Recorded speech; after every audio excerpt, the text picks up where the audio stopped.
Tangle and Whisper miniseries. We start out in a place called Spiral Hill Village where Tangle's running in the air, which means that she jumped to get up here. She tells the people in the village that it's a nice day and says she'll race someone around the village. Then someone who can fly goes up to her panicked and says her name, and somehow Tangle doesn't immediately realize it's an emergency based on that, and just says it's about time she got out of a museum that she doesn't like. She tells Tangle she nearly knocked the sign off from over her door and she's gonna run into somebody. This is padding, isn't it? At least establishing her character a bit more. But I already knew that she was a daredevil. And there's no real plot yet, so I'm kinda bored. She says with her tail holding onto a street light that she knows every part of the city, and then she smacks herself into the hot dog stand. Oh, realistically she has an ice pack on her head after that. She's embarrassed, and the unnecessary character asks how she's feeling. Seriously, Jewel looks terrible. And she's only here to give her someone to talk to for a long time. Why is she blue? I barely know what they're going for with this OC.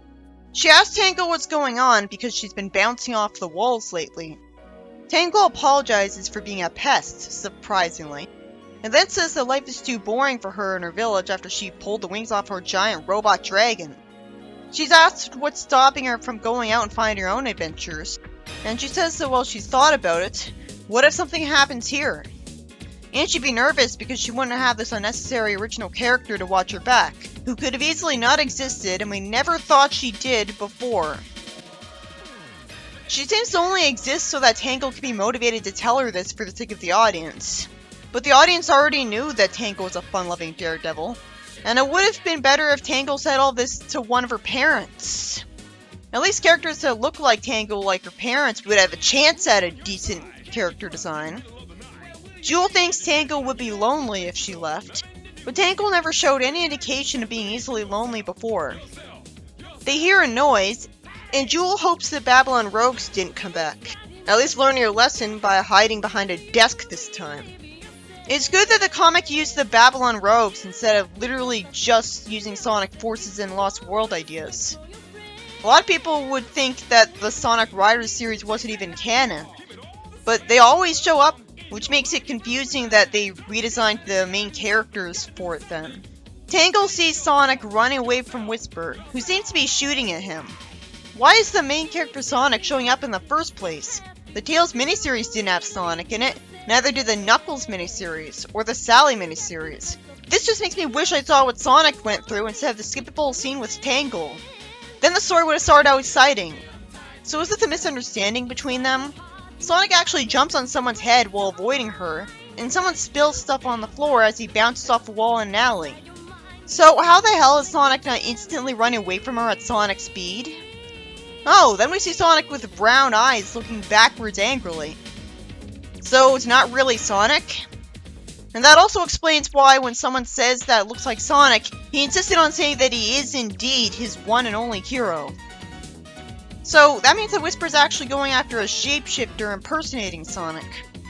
Which would have been an interesting idea, except it's been done to death in the franchise by now. As opposed to Whisper and the actual Sonic actually becoming enemies for some reason. SCC Online and Sonic Boom and even Sonic Heroes had Metal Sonic pretend to be Sonic, and he always got the eye color right. So did Morpho. How can anyone be dumb enough to turn into Sonic and get his eye color wrong? He's famous. You'd think they'd have a picture of him easily available. Just Google images him. I can understand people not being able to tell that it's not Sonic when he's staying in motion, because eyes are pretty small. So they wouldn't have time to focus on them long enough to see their color. And people could always assume that Sonic started wearing brown contact lenses. Or assume that they were wrong about remembering that he had green eyes. Him being just a shapeshifter like Ixis would explain why he's running so slow. It'd be the perfect opportunity for Naugus to come back. But to be fair, it would be more new to have a new character. And the way Ixis has been written by Flynn has done nothing but frustrate me. So while Sadie M. Ixis was cool, I'd rather never see the incompetent, bumbling moron version of Ixis ever again. After Not Sonic hides behind a civilian subtly so that he won't get shot at, Tangle runs up to him after he flirted with someone. Tangle runs up to him, asking why Whisper is going after him. He should have been drawn to smirk here, because it makes a fool out of Tangle for believing his lie. Because the real Sonic would have no reason to smirk at her. So you'd think she'd question that, instead of terrible writing happening. Speaking of that, why doesn't she notice he has the wrong colored eyes when she's standing right in front of him and staring at his eyes for more than a second? I didn't notice it right away because I was focused on talking about the story and dialogue. But she's only focusing on what she's seeing. And Sonic's famous, you'd think she'd remember that his eyes are supposed to be green. But to be fair, the only reason we find it memorable that he has green eyes is that he used to have black eyes and they changed it, and people threw a fit over him having green eyes in Sonic 4.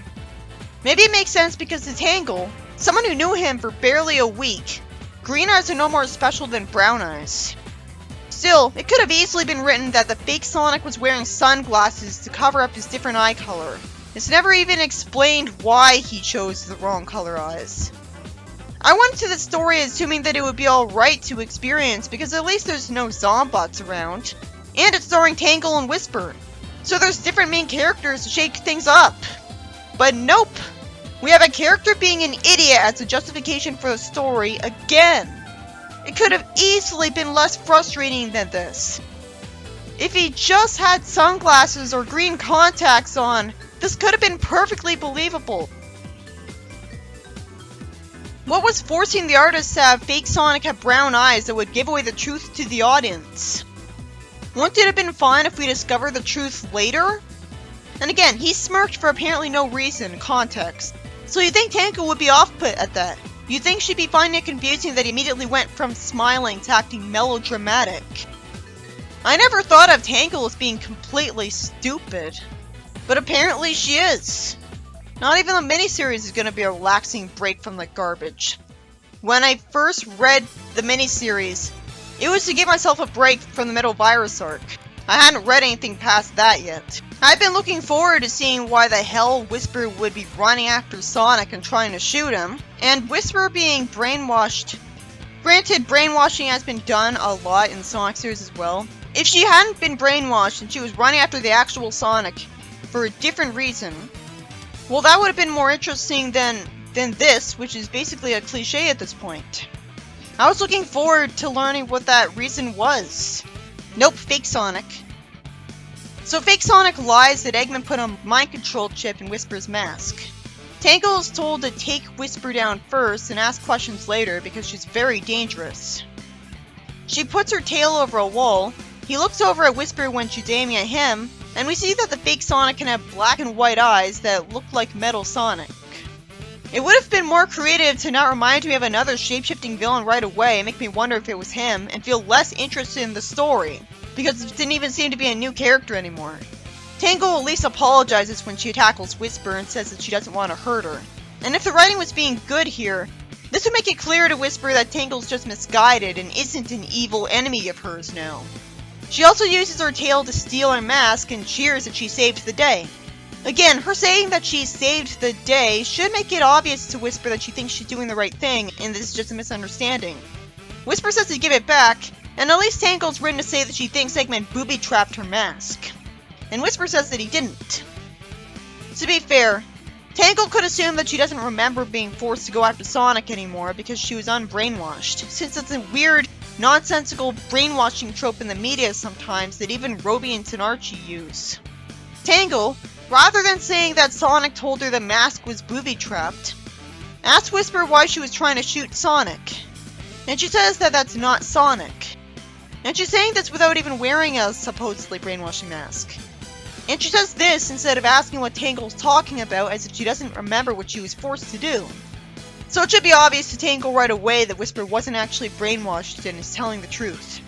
If this was written even more terribly than it already is, then there would be some clearly unnecessary padding where Tangle wouldn't believe her and they'd keep fighting. Fortunately, they don't fight after this. They lose track of not Metal Sonic, and fortunately Tangle asks her what's going on, and she gets given her mask, which shows her a recording of someone disguised as Sonic saying that Whisper's a hard person to track down and he's being targeted. And he found out one of the diamond cutters is still alive, and won't let him leave a job unfinished. Okay, so it really isn't Metal Sonic. He's a shapeshifter named Mimic, Oh, what a creative name for a shape-shifting villain. Might as well call him Morpho, or Metamorphia. This concept has been done to death by the Sonic series, but at least it's interesting to see. It turns out Mimic's been trying to ruin Sonic's reputation. But why? Sonic never did anything to him. This doesn't work like it does in SEC Online, because there, the one framing Sonic was built by Grimer, Eggman's longtime assistant who had a huge grudge against Sonic. Well, this is just some bad guy that came out of complete nowhere that presumably never met Sonic. He's not the product of an epic plan of the main villain of the series or his main lackey. And this is just a throwaway filler arc you don't have to read. So why is a story with stakes like this being thrown into this? It seems to be handled a lot more carelessly. Like, whatever, I don't care. At least in SEC Online, the fake Sonic bothered to have the right eye color. At least his friends thought he was Sonic because of DNA testing. This is pointless. Whisper said she went to investigate and found out it was Mimic, and thought he'd target other heroes too. Logically, why? What would he have to gain in trying to ruin regular people's trust in the heroes? Nothing. Especially in the Metal Virus arc where they need their help. Why would he like Eggman? Why is my time being wasted a lot more with Whisper not immediately agreeing to go do this? Tangle wants to go after Mimic, and the Wisps don't immediately agree, and Tangle says Mimic will be no different than Metal Sonic. And yet Whisper suddenly says no when she was brave enough to track him down relentlessly like a sniper before. So this is out of character. She asks Whisper why she won't let her friend help her. And the Wisps have to plead with Whisper to let her say yes. What padding! What a boring, unnecessary waste of my time! This could have clearly not been written and nothing would have been lost. It's just making her look like an idiot. Obviously she needs all the help she can get, so why didn't she immediately say yes? It's especially bad because apparently they had an adventure before this together, and she still doesn't trust her right away. There's a noise, and Whisper finds a note from Mimic saying he'll be waiting for her to settle things once and for all because they've chased each other in circles long enough. Why don't they go get every Sonic character for reinforcements first? Tangle says it saves them the trouble of tracking him down. I wish the miniseries would end in the next scene. This has not put me in a good mood. But no, instead, based on the amount of time left in the video, there's going to be a lot more to the miniseries than that when I'm already done with it personally. It already established the whole premise. It's a pretty basic story. So the rest of the plot seems like it'll be padding. It does make sense that they'd want to track him down because he's imitating Sonic and ruining his reputation. So, I've read SEC Online. The sooner they stop him, the better. Who knows how many people would spread rumors of that. So it makes sense that they'd want to go to his trap and attempt to get him arrested as soon as possible. But it doesn't have to be the two of them. Doesn't Tangle have Sonic's cell phone number or something? I guess she doesn't have any of Sonic's friends' numbers. How much time passed before they went to the Forgotten Eggman bunker? This miniseries was by Ian Flynn. The story was about a shape-shifting villain from Whisper's past named Mimic loose on a mission to kill her because Eggman says he'll kill him otherwise. Because he was supposed to have gotten rid of her entire Freedom Fighter team in one go. It had a pretty frustrating start that got me in a bad mood for the rest of it.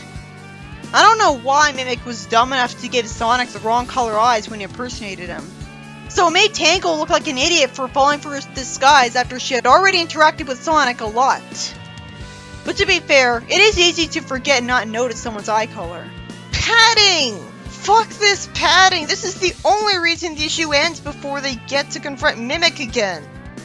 I know that if this was an earlier Sonic comic, and not IDW or anything by Flynn, they would have gotten to the Eggman bunker in this issue.